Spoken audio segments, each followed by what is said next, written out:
Stay the fuck away. Stay the fuck away. Stay the fuck away. Stay the fuck away.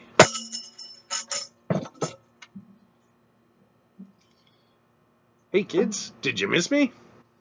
Yeah, it took me a while to put this one together. Stay. Because things just haven't been that funny here north of the border.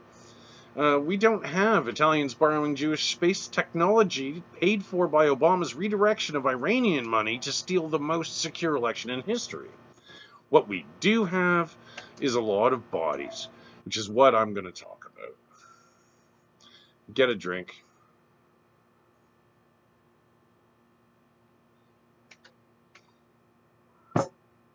For starters, residential schools. Yes, the whole thing is incredibly horrific, but the angles being applied by the media are what's getting my goat.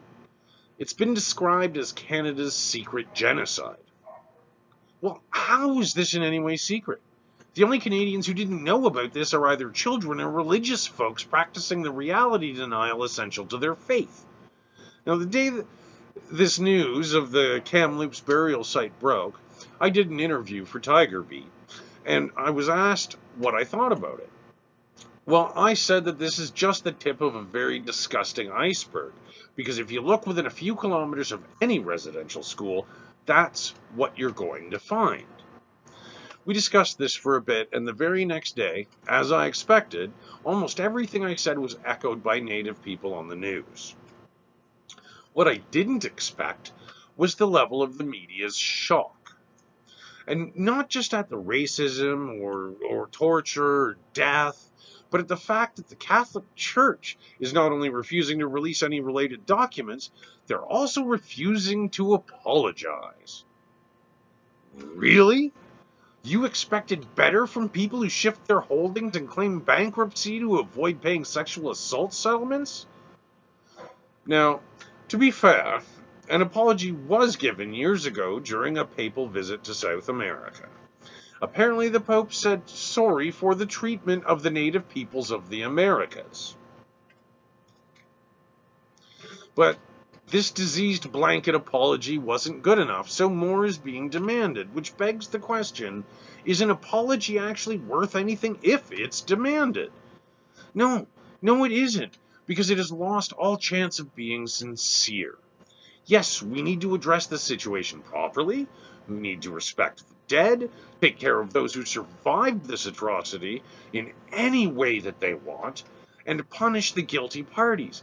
But a forced apology from Catholics who haven't been shaken free of their faith by this seems a lot more like, well,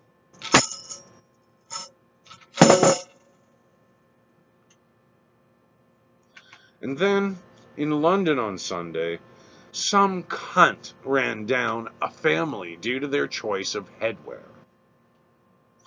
And this has started a great debate as to whether or not this was a hate crime. Well, this is something that confuses me because nobody attacks anyone else in an attempt to be friendly. And after you're already facing 4 counts of first-degree murder and 1 of attempted murder, what's another at most 2 years? Isn't this piece of human garbage going to be locked up for the rest of his life anyway? Yes, this was clearly motivated by ignorance and prejudice, but what does the designation do aside from the aforementioned extra 2 years?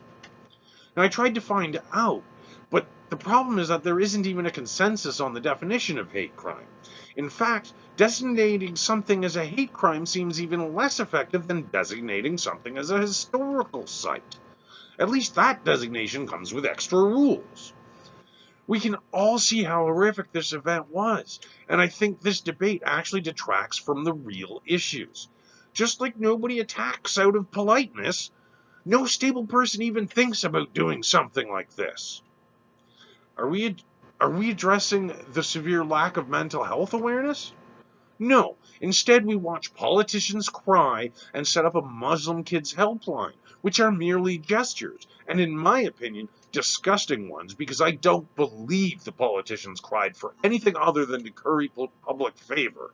And the phone line is there so that if the horrific attack doesn't kill you, We can talk about it. And all of this is perpetuated by the tenets of all organized religions. Because if your God is right, everyone else's is wrong. At best, this causes divisiveness. At worst, it causes things like what we've been talking about.